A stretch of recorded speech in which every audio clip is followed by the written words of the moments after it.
Let's solve problem number that is 9.8. Okay, so problem number 9.8 में क्या है? There is a copper piece like this. There is a piece of copper and it has a rectangular cross-sectional area. Okay, rectangular cross-sectional area है, उसका length और breadth हमें दिया गया है. इसका लेंथ है 15.2 एंड ब्रेड्थ है 19.1. 15.2 millimeter and 19.1 millimeter. Okay, and this piece is stretched by a certain force, and that force is given as 44500 Newton. Okay, so this much is the amount of force that is applied. 44500, 15.2, 19.1. Okay, and इसका Young's modulus जो book में दिया है, Young's modulus हमें लगने वाला है. तो यंग्स मॉड्यूलस कितना है? 120 into 10⁹ न्यूटन पर metre square. Okay, so this is the information which is given in the problem. And question में क्या पूछा है? क्वेश्चन में स्ट्रेन निकालना है. स्ट्रेन, लॉन्जिट्यूडनल स्ट्रेन कितना आएगा? Longitudinal strain. Okay, now this problem can be solved by two methods.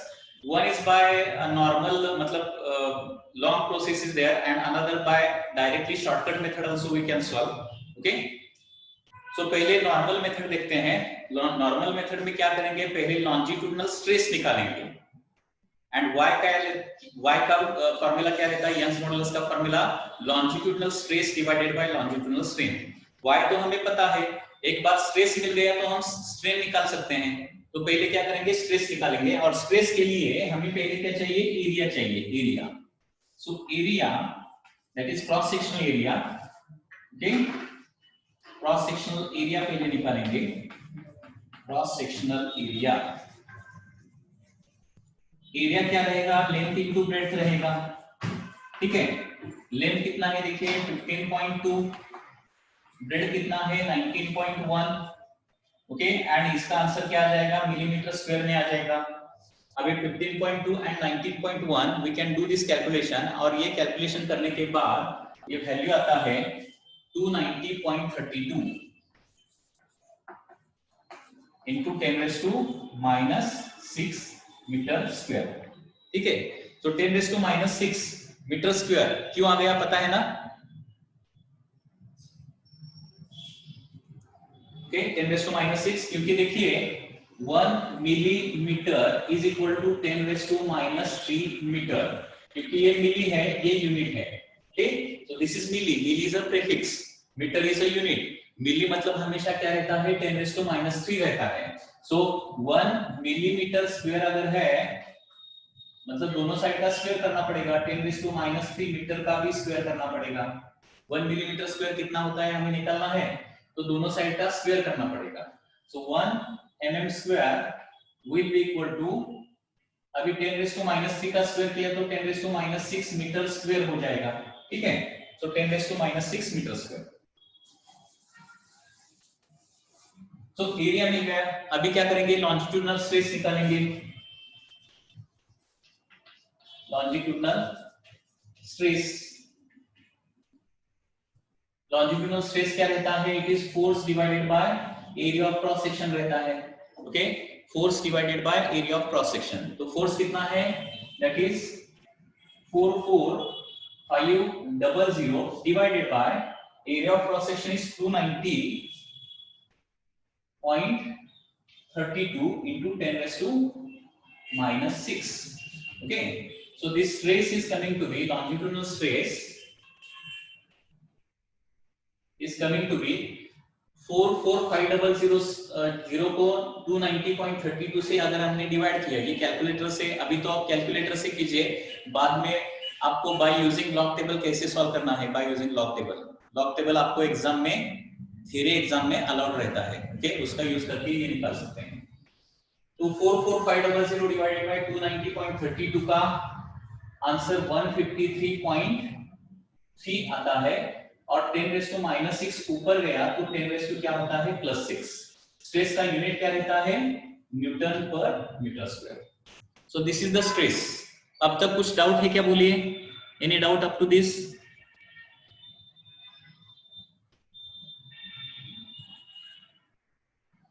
Okay Sandesh बोल रहा है in NCERT solution modulus of elasticity of copper is 42 into 10⁻⁹ 42। अभी एक ध्यान में रखिए यंग्स मॉडुलस ऑफ कॉपर जो है वो प्रॉब्लम में ही देना चाहिए, क्योंकि क्या हो जाएगा नहीं तो एक बुक में यंग्स मॉडुलस थोड़ा सा डिफरेंट रहेगा, दूसरे बुक में थोड़ा सा डिफरेंट रहेगा। वैल्यू छोड़ दो, आपको मेथड आना चाहिए, प्रॉब्लम कैसा सॉल्व करना है वो आपको आना चाहिए। अगर जो भी वैल्यू है वो क्वेश्चन में ही, उसी क्वेश्चन में ही देना चाहिए, ठीक है, क्योंकि जो क्वेश्चन में जो वैल्यू है वही उसी का यूज करके हम सॉल्यूशन निकालने वाले हैं। तो कॉपर का कुछ सॉल्यूशन में यंग्स मॉडुलस 120 रह सकता है, कुछ सॉल्यूशन में 110 रह सकता है, कुछ सॉल्यूशन में 90 रह सकता है। ओके ये क्वेश्चन में उस क्वेश्चन में देना चाहिए। ओके सो हम एज्यूम कर रहे हैं या फिर बुक में जो दिया है वो ले रहे हैं, वो कितना दिया है 120 into 10⁻⁹ लिया है, तो उस पर ज्यादा मत थिंक कीजिए, ठीक है। Mayur Patil says that sir please repeat prefixes. उसके बाद और क्या है, कैलकुलेशन थोड़ा टाइम लेता है सर। कैलकुलेशन कौन ज्यादा टाइम लेता है, मैं या फिर आप, कौन? Aakanksha it is 110, page number 239, page number 239 पे दिया है क्या? 239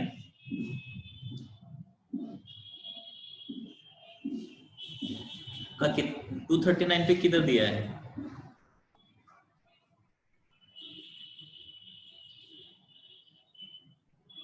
ठीक है 110 है, आप बोलते हैं तो 110 लेते हैं, कुछ प्रॉब्लम नहीं। देखिए इसका वैल्यू का कुछ इंपॉर्टेंस नहीं है, जो गिवन है वो हम यूज करने वाले हैं, वो प्रॉब्लम में एक्चुअली देना चाहिए। इधर बुक में नहीं दिया है तो क्या हो सकता है, थोड़ा सा डिफरेंट पर्सन डिफरेंट वैल्यू ले सकता है, ठीक है। So that is the mistake by NCERT. In each and every problem, what should be done? The value of Young's modulus should be given. ठीक है। उसके बाद अभी हाँ, so I will send you the PDF of notebook of one student. Okay, so definitely I will send you. So wait for that.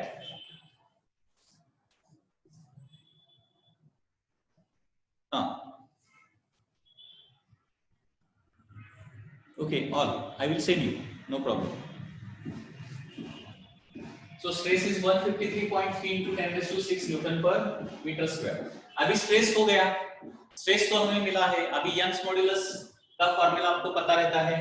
अभी Young's modulus का formula क्या रहता है, देखिए Young's modulus, okay, Young's modulus is given by formula. पहले solve करते हैं फिर आपके डाउट ले लेंगे। यंग्स मॉडुलस का फार्मूला रहेगा स्ट्रेस डिवाइडेड बाय स्ट्रेन, ठीक है ना। तो देयरफॉर स्ट्रेन निकालने के लिए क्या करना पड़ेगा, one important thing is that Young's modulus मतलब टोटल फार्मूला हमेशा लिखना चाहिए, actually longitudinal stress by longitudinal strain, ठीक है, मैंने शॉर्ट में लिखा है तो ये लिखता हूं इधर यल डॉट, ठीक है। So longitudinal strain is equal to क्या हो जाएगा, longitudinal stress divided by Young's modulus रहेगा, ओके। सो लॉन्जिट्यूडिनल स्ट्रेस तो हमने निकाला है, that is 153.3 into 10⁻⁶ divided by Young's modulus. Young's modulus कितना है 110 into 10⁻⁹,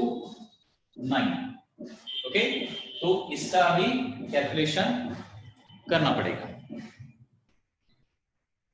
that is 153.3 divided by 110, तो आंसर आता है 1.394।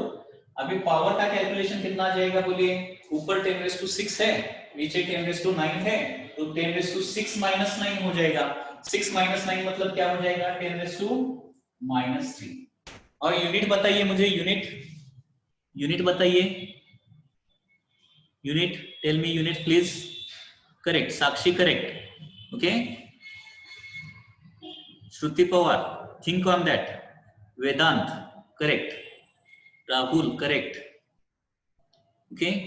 सो स्ट्रेन ऐसा फिजिकल क्वांटिटी है जिसको यूनिट नहीं रहता है। अभी देखिए स्ट्रेस का यूनिट न्यूटन पर मीटर स्क्वायर है ना, और यंग्स मॉडुलस का यूनिट क्या है? न्यूटन पर मीटर स्क्वायर. सो न्यूटन पर metre square divided by newton पर metre square is going to cancel out. Okay, so इस तरह से इस प्रॉब्लम का ये सॉल्यूशन आ गया है 1.394 into 10⁻³ okay. Any doubt in this? हाँ, टेस्ट में सभी वैल्यूज आपको दिए जाएंगे. ओके, वो रूल ही है, कभी भी अगर कोई भी प्रॉब्लम सॉल्व करने जा रहे हैं तो रिक्वायर्ड यंग्स मॉडुलस या फिर मॉडुलस ऑफ रिजिडिटी वो उस क्वेश्चन में देते ही है. आपको मगअप करने की जरूरत नहीं होती है, उस क्वेश्चन में देना ही चाहिए, नहीं तो प्रॉब्लम हो सकता है. क्योंकि मटेरियल यंग्स मॉडुलस का value for a particular material आपने गूगल पे सर्च किया तो पर्टिकुलर वैल्यू नहीं आता है. फॉर एग्जांपल कॉपर का वैल्यू आपने सर्च किया तो 100 से 130 के बीच में रहेगा, कोई भी वैल्यू ऐसा देते हैं 100 to 130. सो वो प्रॉब्लम में उसका जो वैल्यू है यंग्स मॉडुलस या फिर मॉडुलस ऑफ रिजिडिटी या फिर बल्क मॉडुलस जो भी वैल्यू है वो देना ही पड़ता है और दिया जाएगा.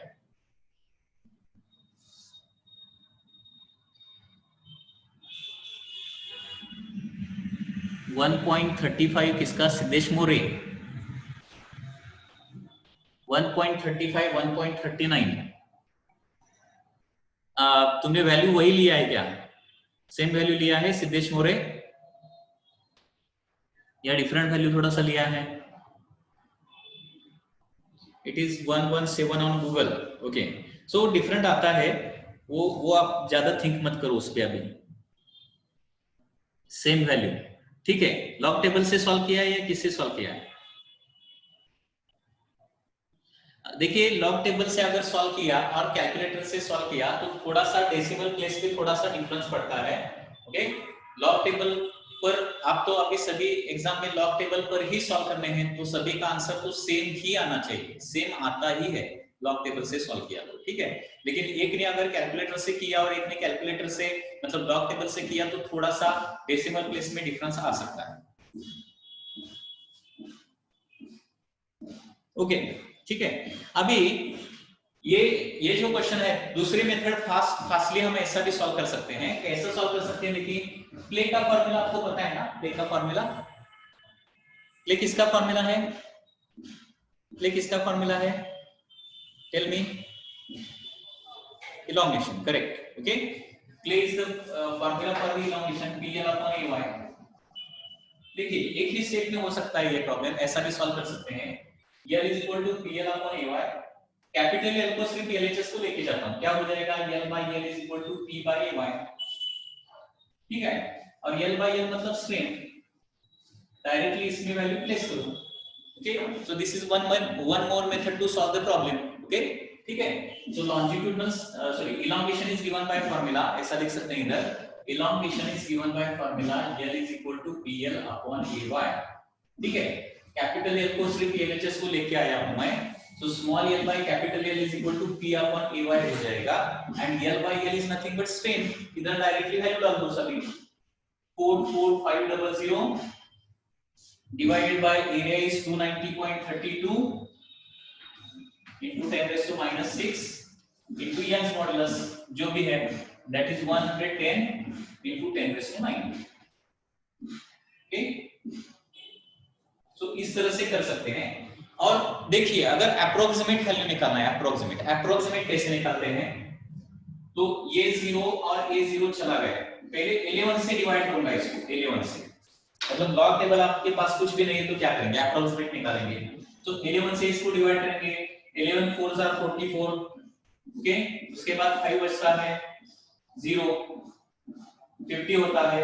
11 4s are 44. So 404 approximately numerator 404 आ जाएगा.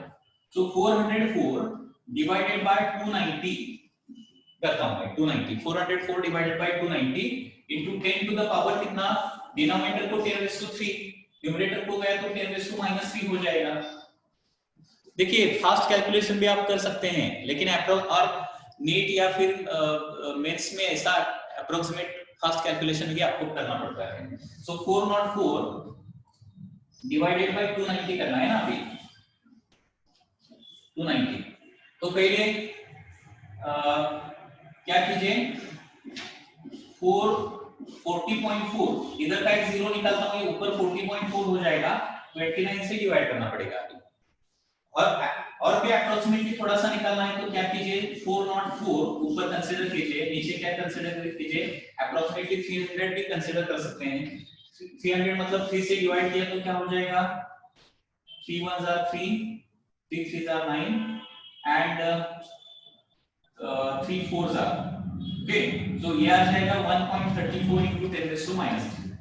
ओके, सो बिना कैलकुलेटर भी ऐसा कर सकते हैं, उतना ही अप्रोक्सीमेटली उतना ही आ गया है, उससे नजदीक आंसर आप देख सकते हैं, ठीक है ना। सो अप्रोक्सीमेटली भी आप कैलकुलेशन कर सकते हैं। अप्रोक्सीमेट कैलकुलेशन करने के लिए आपको मतलब जब आप क्लासरूम में आएंगे तब आपको बता दूंगा बेसिकली अप्रोक्सीमेट कैलकुलेशन कैसे करना है, किस नंबर को थोड़ा सा इंक्रीज करना है या डिक्रीज करना है, वो भी आपको मैं बता दूंगा बाद में। Siddhesh More solve by this way, okay no problem. So ये फास्ट होता है, नीट जेईई में इतना सारा स्टेप नहीं करना पड़ता है, इतना सारा स्टेप करोगे तो बहुत सारा टाइम चला जाएगा। मैं आपको ये बेसिक चीज पहले राइटर कैसे करते हैं इसके लिए मैं आपको बता रहा हूँ, लेकिन फास्ट भी कैलकुलेशन होना चाहिए, सुपर फास्ट आपको उसका आंसर निकालना आना चाहिए।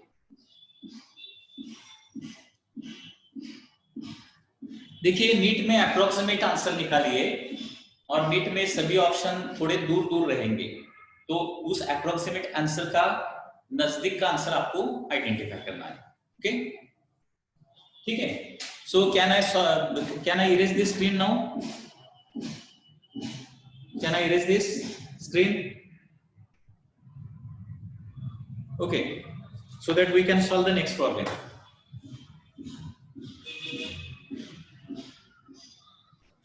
That is 9.9.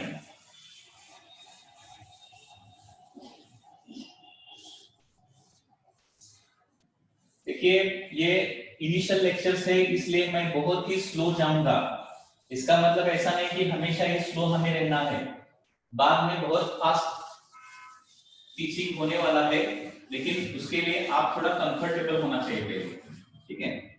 तो इनिशियली तो बहुत ही स्लो लेना पड़ेगा, बाद में ये फास्ट हो सकता है। Next problem that is 9.9. 9.9. Now in the problem 9.9, what is given? You can see a steel cable with the radius 1.5 meters support a chair lift at the ski area. If the minimum stress is not to exceed 10 raised to 8 Newton per meter square, what is the maximum load the cable can support? Okay, question में क्या दिया है देखिए, there is a wire, there is a wire या फिर cable है, ठीक है, स्टील केबल है, steel cable, this is a steel cable है, और ये स्टील केबल एक चेयर को सपोर्ट करती है, इस तरह से एक चेयर है, उस चेयर को ये स्टील केबल सपोर्ट करती है, it is like this, this is a chair, you can see, okay, it is supported by this cable and इसका रेडियस क्वेश्चन में दिया गया है, radius of the steel cable, radius कितना दिया है, radius is 1.5 centimetre, 1.5 centimetre is the radius and maximum stress is not to exceed 10 raised to 8, मतलब इसका ब्रेकिंग स्ट्रेस है, ब्रेकिंग स्ट्रेस, मैक्सिमम स्ट्रेस मतलब उससे ज्यादा स्ट्रेस गया तो वो ब्रेक हो जाएगा, ब्रेकिंग स्ट्रेस दिया है इसमें 10 raised to 8 न्यूटन पर मीटर स्क्वायर, ठीक है, 10 raised to 8 it is newton पर मीटर स्क्वायर।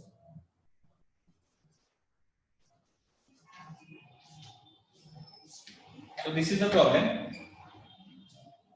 तो क्वेश्चन क्या है, मैक्सिमम लोड इस चेयर पर कितना डाल सकते हैं, that is the question and this is a very simple question। Problem पहले समझ में आया कि देखिए,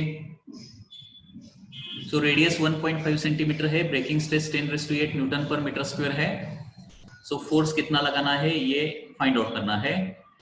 क्षितिजा पाटिल का आंसर आ गया है already, Sandesh you are also correct, okay.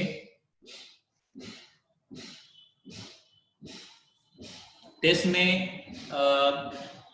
there will be 70-80% numericals will be there. 70 to 80% numericals are there in the test. ठीक है? हाँ. अभी देखिए पहले एरिया निकालते हैं because area is required. Okay, area is required ना because stress दिया है. स्ट्रेस निकाल स्ट्रेस का फार्मूला यूज करने के लिए हमारे पास एरिया होना चाहिए. एरिया का फार्मूला क्या यूज करूं मैं? Pi into r square. So pi as it is r square मतलब 1.5 का स्क्वायर. तो 1.5 मीटर में ही पहले लिखता हूं मैं 1.5 इनटू 10⁻⁻² मीटर. सेंटी क्या है? प्रीफिक्स है. सेंटी मतलब 10⁻⁻² मीटर एज इट इज इसका स्क्वायर. सो एरिया हो जाएगा पाई इनटू 1.5 का स्क्वायर कितना आता है? 2.25. 15 का स्क्वायर पता है ना? 225 इनटू सॉरी 1.5 इनटू 10⁻⁻² इसका स्क्वायर लेना है. तो इनटू क्या हो जाएगा? 10⁻⁴ मीटर स्क्वायर. ठीक है, तो एरिया मिल गया. अभी देखिए ब्रेकिंग स्ट्रेस का मैंने आपको फार्मूला बताया है. What is the formula for breaking stress? Breaking stress is equal to breaking force. Breaking stress is equal to breaking force divided by क्या रहेगा? एरिया. ठीक है, सो मैक्सिमम लोड मतलब ब्रेकिंग फोर्स ज्यादा से ज्यादा कितना लगा सकते हैं वो हमें निकालना है. तो breaking force is equal to क्या आ जाएगा? Breaking force is equal to breaking stress into area. Breaking stress into area. ठीक है, सो ब्रेकिंग स्ट्रेस दिया है 10⁻⁸. एरिया है पाई इनटू 2.25 इनटू 10⁻⁻⁴. ठीक है, तो पाई का वैल्यू 3.142 रहता है इनटू 2.25 इनटू 10 का पावर कितना आ जाएगा? बोलिए 10 का पावर 10⁸ है और 10⁻⁴ है तो 10⁴ आ जाएगा. और ये कैलकुलेशन अभी करना पड़ेगा. 3.142 इनटू 2.25. ओके, अप्रोक्सीमेटली अगर कैलकुलेशन निकाल करना है अप्रोक्सीमेटली तो 225 को 31 से मल्टीप्लाई कीजिए. 31 से मल्टीप्लाई करें. सो 225 एज इट इज. अभी 3 से मल्टीप्लाई करूंगा. 3 5 are 15, 3 2 are 6 plus 1 7 6. Okay, so 5 7 9 6. Okay, इतना आ जाएगा. करेक्ट है ना? So that is 6.975 into 10⁻⁴ newton. So ज्यादा से ज्यादा हम इतना फोर्स लगा सकते हैं. Okay, so 2.25 into 3.142 sorry 7. Exact value 7.069 आता है. 7.069 एग्जैक्ट वैल्यू. या अप्रोक्सीमेटली कर रहा हमने 7.069 into 10⁻⁴ न्यूटन. सो इतना मैक्सिमम लोड उस पर हम लगा सकते हैं. इससे ज्यादा अगर लोड लगाए या फिर इतना भी लगाया तो वो ब्रेक हो जाएगा. Any doubt in this case? Very simple problem.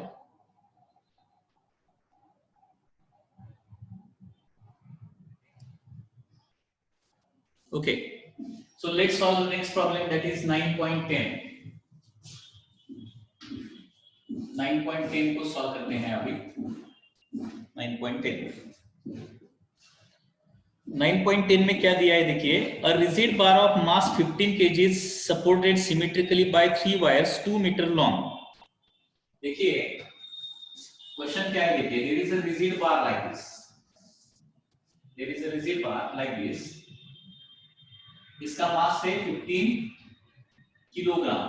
15 kilogram and it is supported by 3 wires symmetrically like this. Can you see this diagram? Supported means suspended. We can take like it is suspended. देखिए 15 kg का बार है.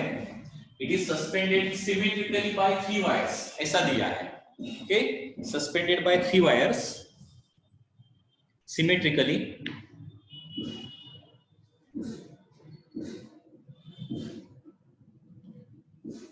Three wires 2 meter long.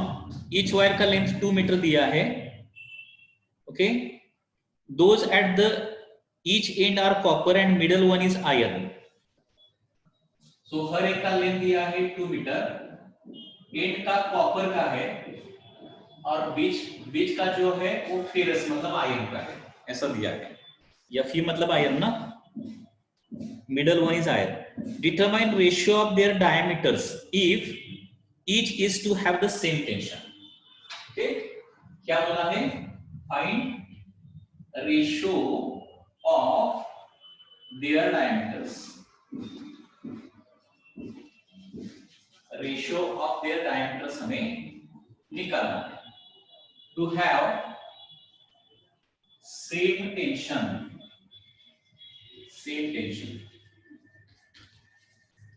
To have same tension.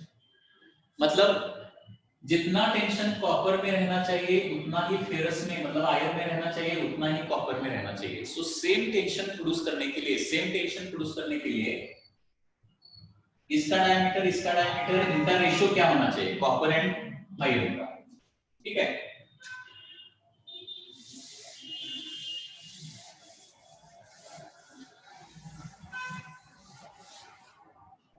अभी देखिए हर wire का length दिया है 2 metre.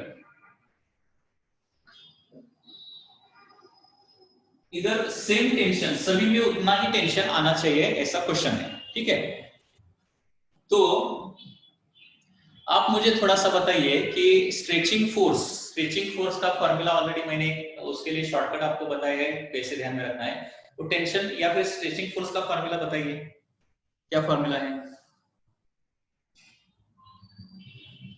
Correct साक्षी, याल बाई यल बताए. करेक्ट है ना, याल बाई यल. ओके.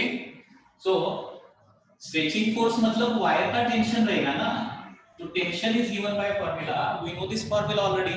ओके. टेंशन का फॉर्मूला क्या है? That is y a small l divided by capital L. देखिए ये दो फॉर्मूले इस टॉपिक में बहुत इंपॉर्टेंट है. पहला फॉर्मूला है इलोंगेशन का फॉर्मूला रहता है प्लेन. एंड स्ट्रेचिंग फोर्स या फिर टेंशन उसका फॉर्मूला क्या लेने वाले हैं हम? L by L, y a small l by capital L. ठीक है. अभी क्या बताएं? Tension in the copper should be equal to tension in the iron wire, ऐसा आयरन केबल ऐसा बताया. Okay. So it is given that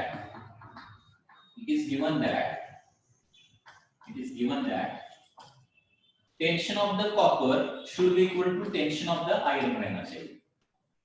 question में दिया है, क्या दिया है? Ratio of their diameter to have same tension. दोनों में या फिर तीनों वायर में, मतलब जितना कॉपर में टेंशन आने वाला है उतना ही इधर कॉपर में आने वाला है. मतलब इनडायरेक्टली हम ऐसा बोल सकते हैं जितना कॉपर में टेंशन आने वाला है उतना ही आयरन में आने वाला है. ठीक है. अभी दोनों साइड को मैं लिखता हूं यल बाय यल, दोनों साइड को. और क्या करूंगा इधर?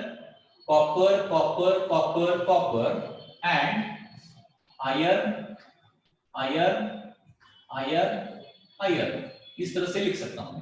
ठीक है ना. अब इधर तक कुछ डाउट है क्या? बोलिए. Any doubt up to this?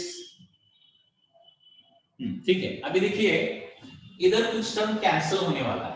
कौन सा टर्म कैंसिल होने वाला है मुझे बताइए? LC एंड LFE कैंसिल होगा ना? कैंसिल होगा. क्यों कैंसिल होगा बताइए? L मतलब ओरिजिनल लेंथ. क्वेश्चन में दिया गया है, क्या दिया है कि सभी का लेंथ 2 मीटर है, तो ये कैंसिल हो गया. ठीक है. उसके बाद ये रॉड अगर थोड़ा सा नीचे आता है, सपोज ड्यू टू लोड, अगर ये रॉड थोड़ा सा नीचे आता है, ये तीनों वायर क्या हो जाएंगे? स्ट्रेच हो जाएंगे. और स्ट्रेचिंग कैसा होगा? देखिए जितना कॉपर का स्ट्रेचिंग होगा उतना ही आयरन का होगा, उतना ही कॉपर का. मतलब तीनों का स्ट्रेचिंग भी इधर क्या होने वाला है? स्ट्रेट सेम होने वाला है. मतलब तीनों का इलोंगेशन भी सेम होने वाला है, तो इलोंगेशन भी सेम होने वाला है, कट कर देता हूं मैं। ऐसा तो नहीं होगा ना, ये ज्यादा हो गया और ये कम हो गया, ऐसा नहीं हो सकता।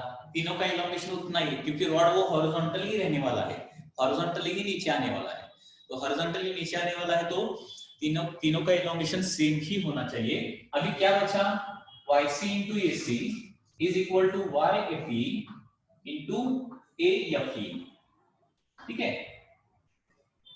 अभी रेशियो ऑफ डायमीटर पूछा है, तो AC by AFE एक साइड को लेता हूं मैं, is equal to YFE by YC, ऐसा करूंगा। And area of cross section क्या रहता है, पाई by 4 diameter of the copper square. देखिए एरिया ऑफ क्रॉस सेक्शन का फॉर्मूला क्या रहता है, पाई आर स्क्वायर रहता है अगर रेडियस है, pi R square, and diameter है तो pi D square by 4। Okay, area of cross section का फॉर्मूला ध्यान में रखिए, अगर रेडियस है तो पाई आर स्क्वायर, डायमीटर है तो पाई डी स्क्वायर बाय 4 रहेगा, pi D square by 4 divided by, okay ये तो हो गया AC। Then area of cross section of iron pi by 4 diameter of FE square is equal to, अभी Young's modulus of iron कितना है book में दिया है, दैट इज आयरन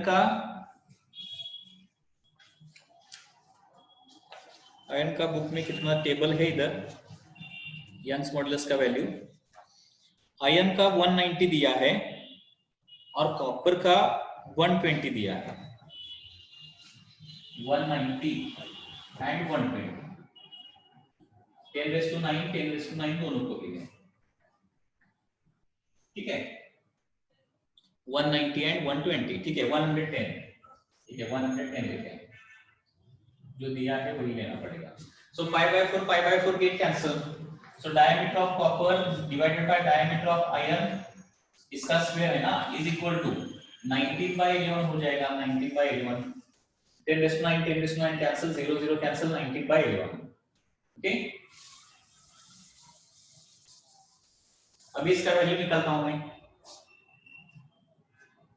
BC/DFE के इसका स्क्वायर क्या हो जाएगा, 19/11 मतलब 11 1s are 11, 8 are remaining, 87, 77 हो गया, 3 remaining 2, ओके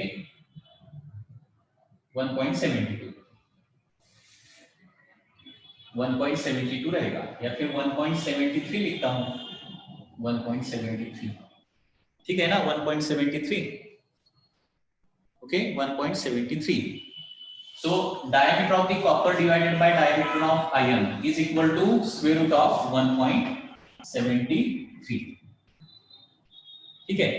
अभी 1.73 का स्क्वायर रूट निकालना है, कि 1.7 स्क्वायर रूट कैसे निकालते हैं आपको पता है क्या, कि उसका भी एक शॉर्टकट मेथड है, शॉर्टकट मेथड वो बताऊं। स्क्वायर रूट निकालने के लिए लॉग टेबल से भी निकाल सकते हैं या फिर अप्रोक्सीमेटली वैल्यू हम निकाल सकते हैं। सपोज देखिए एक एग्जांपल देता हूं, सपोज हमें 55 का स्क्वायर रूट निकालना है, 55, ठीक है। अभी 55 किसके नजदीक है, वो दो नंबर, एक नंबर निकालना पड़ेगा। 55 किसके स्क्वायर के नजदीक है, किसके स्क्वायर के नजदीक, 55 7 का स्क्वायर 49 है और 8 का स्क्वायर 64 है, करेक्ट है ना। तो 7 का स्क्वायर 49, 8 का स्क्वायर है 64, 49 के नजदीक आएगा या फिर 64 के नजदीक आएगा, बताइए थोड़ा। 55 का स्क्वायर रूट हमें निकालना है, एक एग्जांपल बता रहा हूं मैं, 49 के नजदीक आ जाएगा, ठीक है ना। सो क्या करना है, इसके नजदीक कौन सा स्क्वायर नंबर रहता है वो आपको ढूंढना है।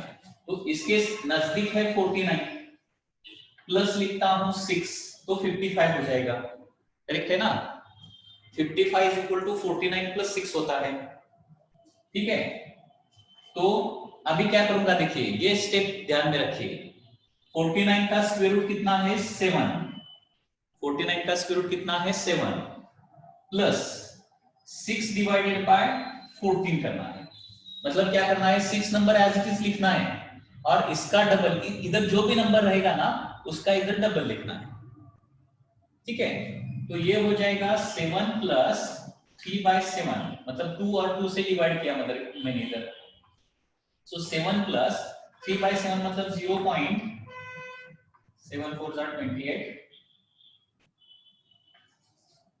0.43 आता है approximately 0.433। So 7.43 is the answer. 55 का स्क्वायर रूट आ जाएगा 7.43। इस तरह से निकालना है। समझ में आया क्या? बोलिए मुझे। इस तरह से स्क्वायर रूट हम इजीली निकाल सकते हैं। क्षितिजा पाटिल, देखिए और एक नंबर लेता हूं, कोई भी नंबर लेता हूं।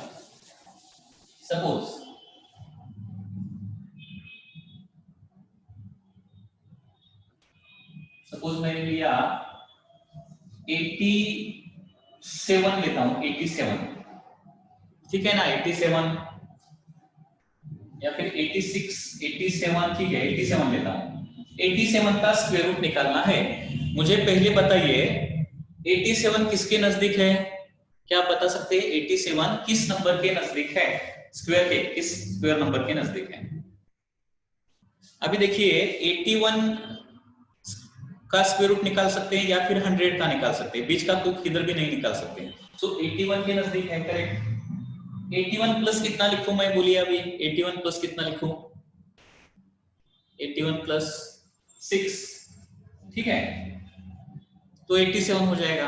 अभी नेक्स्ट स्टेप क्या करना है, इसका स्क्वायर रूट लिखो इधर। इसका स्क्वायर रूट कितना हो जाएगा 9। ये किसी भी नंबर के लिए आप ट्रिक यूज कर सकते हैं। इसका हो जाएगा 9 प्लस ये 6 एज इट इज लिखना है। ये 6 क्या करना है, एज इट इज लिखना है, डिवाइडेड बाय इसका डबल करके इधर लिखना है। इधर जो भी नंबर आएगा स्क्वायर रूट करके इधर जो नंबर आया है ना इसका डबल करना है। 9 का डबल 18 हो गया ना। सो 9 प्लस 6 में 18 को डिवाइड किया तो 3 हो जाएगा। 1/3 मींस 0.3333 आ जाएगा। सो 9.33 इज द आंसर। आप कैलकुलेटर पे निकाल के देखिए 87 का स्क्वायर रूट एग्जैक्ट कितना आता है। Square root of 87 it is 9.33 ही आता है एग्जैक्टली। 9 कैलकुलेटर पे 9.33 आता है। ठीक है, समझ में आया क्या? देखिए this is one trick by which you can decide determine square root. अभी इसका निकालना है मुझे 1.73 का। ठीक है, अभी ये डेसिमल पॉइंट थोड़ा इग्नोर करो, थोड़ी देर के लिए डेसिमल पॉइंट इग्नोर कीजिए। ठीक है, 173 इसके लिए आपको क्या पता होना चाहिए? सभी स्क्वायर का वैल्यू पता होना चाहिए। मतलब 1 का स्क्वायर, 2 का स्क्वायर, 11 का स्क्वायर, 12 का स्क्वायर, सभी कुछ पता होना चाहिए। ओके, 173 13 का स्क्वायर कितना है बताइए आप मुझे। 13 का कितना है? 13 का स्क्वायर आपको पता है 169 होता है, 169, और 169 के नजदीक है। ठीक है ना, 169। अभी क्या करूंगा मैं, देखिए 173 इज इक्वल टू 169 प्लस 4 हो जाएगा। Okay, 169 plus 4। ठीक है, अभी क्या करना है मुझे बताइए आप। 169 का स्क्वायर रूट लिखता हूं 13 plus, okay 4 as it is लिखना है, 4 डिवाइडेड बाय इसका डबल करना है 26। सो 13 प्लस, अभी इधर 2 से डिवाइड कर सकता हूं 2/13। सो 13 प्लस 13 से डिवाइड किया तो 0.13 1 आर 13, ओके 20 हो गया ना। 13 1 आर 13 मतलब 7 आर रिमेनिंग 5। सो ये आता है 13.15 आता है, 13.15 मतलब 173 का 13.15 आ जाएगा। मतलब डेसिमल पॉइंट यहाँ पे है तो इसका आ जाएगा 1.315 आ जाएगा। That is your answer 1.315। It is 1.315 will be your answer. Okay, ठीक है ना, 1.315। सो एनी डाउट, समझ में आया क्या? देखिए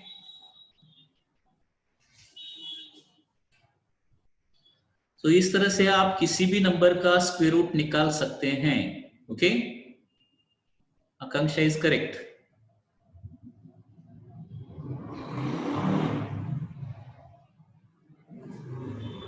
अभी देखिए सपोज 1.73 का स्क्वायर रूट क्या आ जाएगा? 1 पॉइंट समथिंग ही आ जाएगा ना।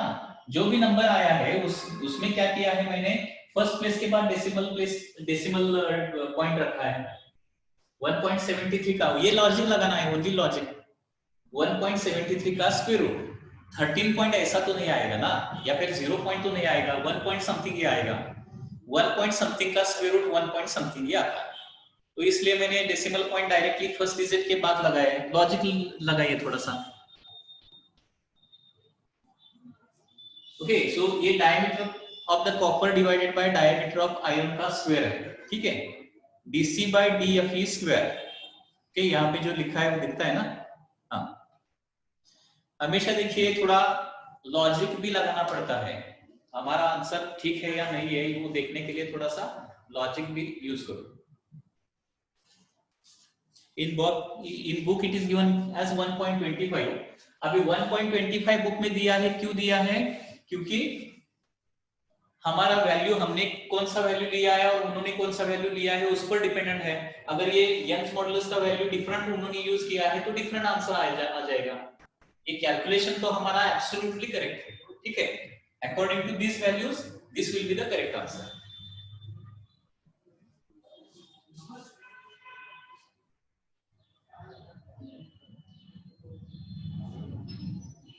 ठीक है, so can I erase this now?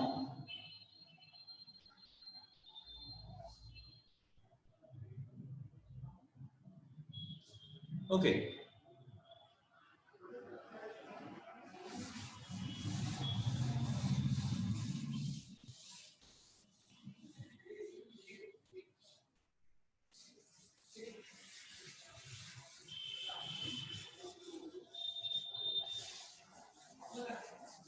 और एक लास्ट प्रॉब्लम हम सॉल्व करेंगे जल्दी से। Okay, and after that we are going to end this lecture. Problem number is now 9.11। 9.11 solve करेंगे।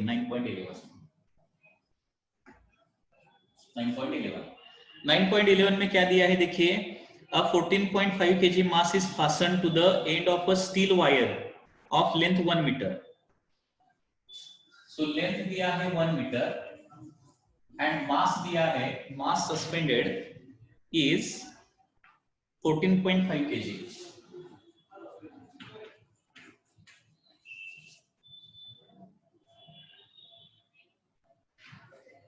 It is whirled in a vertical circle with angular velocity of 2 revolution per second.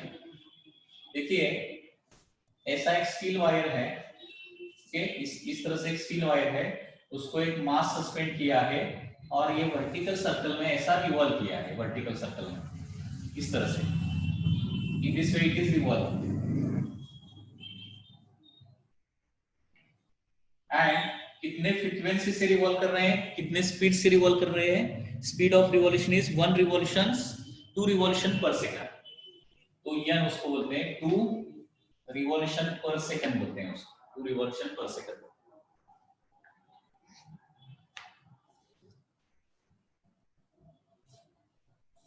The cross sectional area of the wire is 0.065 centimeter square. Cross sectional area भी दिया है 0.065 metre square दिया है, centimetre square, sorry, it is centimetre square, centimetre square. Calculate elongation in the wire when wire is at the lowest point of its path. Okay, elongation निकालना है, very simple question. elongation निकालना है, elongation का formula क्या है बताइए मुझे? It is plain, ठीक है ना? तो पहले चेक करते हैं सब कुछ अवेलेबल है क्या। elongation के लिए फॉर्मूला है PL/AY, तो फोर्स तो अवेलेबल है, लेंथ अवेलेबल है, एरिया अवेलेबल है, यंग्स मॉड्यूलस सिर्फ चाहिए, यंग्स मॉड्यूलस। यंग्स मॉड्यूलस में बुक में दिया होगा। यंग्स मॉड्यूलस का वैल्यू कितना है देखिए, इट इज स्टील वायर है, स्टील वायर का कितना है, स्टील वायर का यंग्स मॉड्यूलस 200 है, 200 into 10⁹ न्यूटन पर मीटर स्क्वायर। ठीक है, पहले तो फोर्स निकालेंगे, फोर्स, क्योंकि इलॉन्गेशन का फॉर्मूला है PL/AY, तो पहले फोर्स निकालेंगे, फोर्स। ठीक है, so force at lowest position, force at lowest position is equal to mg plus m omega square m into 4 pi square r square, sorry 4 pi square m square into r. So this is the force at lowest position. अभी ये थोड़ा सा आपको समझना पड़ेगा। ठीक है, सो इधर क्या लिखा है 9.11 लिखा है और उसके बाद लेंथ लिखा है, length is equal to 1 metre. Erase करता हूं इधर, लेंथ दिया है 1 मीटर। ओके, मास दिया है 14.5 kg। ठीक है, सो देखिए अभी ये जो स्टील वायर है उसको ये मास सस्पेंड किया है और ये मास क्या किया है, वर्टिकल सर्कल में ऐसे रिवॉल्व किया है। अभी जब लोएस्ट पोजीशन में, जब ये मास लोएस्ट पोजीशन पे है तो क्या होता है देखिए, here I am going to write that here, suppose this is a vertical circular motion. ठीक है, अगर मास अभी लोएस्ट पोजीशन पे है तो यहाँ पे क्या होता है, इसका वेट मतलब mg एक्ट होगा ही होगा, mg तो एक्ट होता ही है। In addition to this, okay, in addition to this there is a centrifugal force. Circular motion जब होता है ना तब सेंट्रीफ्यूगल फोर्स एक्ट होता है, तो और सेंट्रीफ्यूगल फोर्स का formula m into 4 pi square n square into radius of that circular motion रहता है, radius of that circular motion. अभी ये जो कांसेप्ट है, ये सेंट्रीफ्यूगल फोर्स जो है क्या होता है, ये आप सर्कुलर मोशन नाम का एक टॉपिक है उसमें आप पढ़ेंगे। ठीक है, अभी तो इतना ही आपको ध्यान में रखना है। ये ध्यान में रखिए, जब हम वर्टिकल सर्कल में रिवॉल्व करते हैं मास को, तो बॉटम मोस्ट पोजीशन पे दो फोर्स एक्ट होते हैं, mg एंड सेंट्रीफ्यूगल फोर्स। तो इतना टोटल फोर्स इधर एक्ट होता है।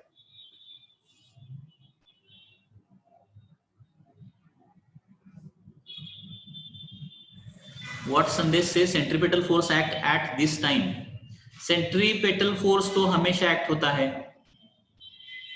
ठीक है, सेंट्रीपेटल फोर्स का मैं बाद में अभी सर्कुलर मोशन में बताऊंगा, सर्कुलर मोशन टॉपिक जब चालू होगा तब बताऊंगा, अभी हम इतना डिस्कस नहीं कर सकते हैं।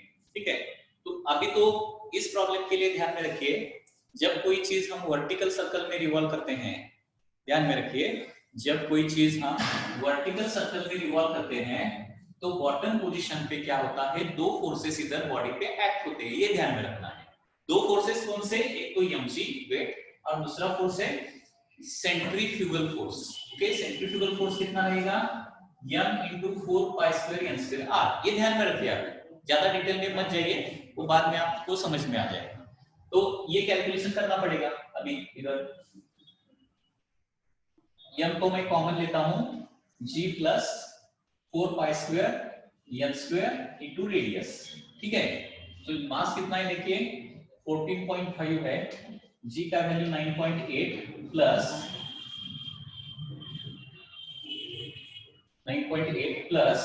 4 पाई स्क्वायर, n स्क्वायर कितना है 2 का स्क्वायर, n है 2 रिवॉल्यूशंस पर सेकंड, n का स्क्वायर आ जाएगा 4 एंड रेडियस मतलब ये लेंथ, वायर का लेंथ क्या हो जाएगा, रेडियस हो जाएगा। लेंथ, ओरिजिनल लेंथ कितना है देखिए 1 मीटर दिया है, 1। Any doubt in this case? ये जो मैंने वैल्यू लिखा है आपको समझ में आया क्या, देखिए ठीक है ना। सो 14.5 is as it is in bracket 9.8 plus 4 pi square मतलब 16 pi square का वैल्यू निकालूंगा मैं अभी, 16 pi square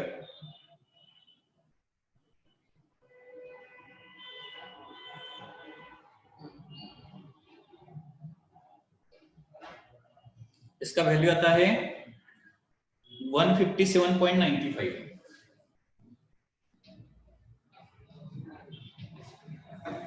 16 पाई स्क्वायर का value.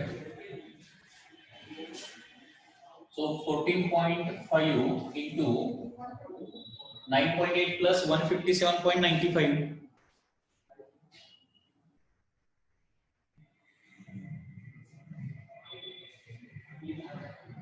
This is coming to be 167.75. ठीक है, इंटू 14.5 करूंगा मैं उसको, तो आ जाएगा 2432 आ जाएगा, 2432 Newton. So this is the force. अभी एक बार फोर्स मिल गया तो इसके आगे का प्रोसेस तो बहुत सिंपल है। क्या करेंगे बताइए मुझे? इलॉन्गेशन निकालना है। Elongation is given by formula that is click. Okay, elongation is nothing but PL upon AY। Only force निकालना है इस प्रॉब्लम में ठीक तरह से, ठीक है, PL upon AY। तो 4.2432, लेंथ तो 1 मीटर ही है, एरिया ऑफ क्रॉस सेक्शन कितना है 0.065, okay, into Young's modulus. Young's modulus है 200 into 10⁹, ओके। सो ये सब कुछ कैलकुलेशन करने के बाद डायरेक्टली मैं आपको आंसर बता देता हूं। Answer is 2432 divided by 0.065 divided by 200 raised to 10⁹, तो 1.87 into 10⁻⁻7।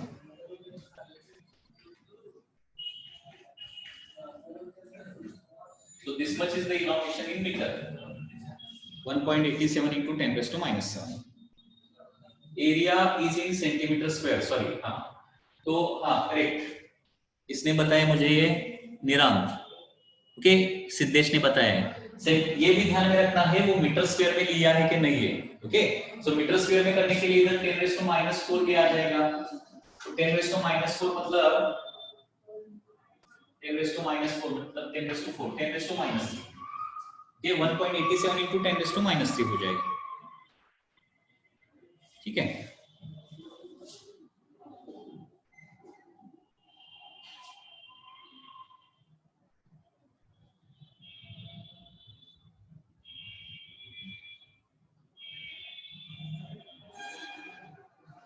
One 1.87 into 10⁻⁻3, so this is the correct answer। NCERT में आंसर कितना दिया है?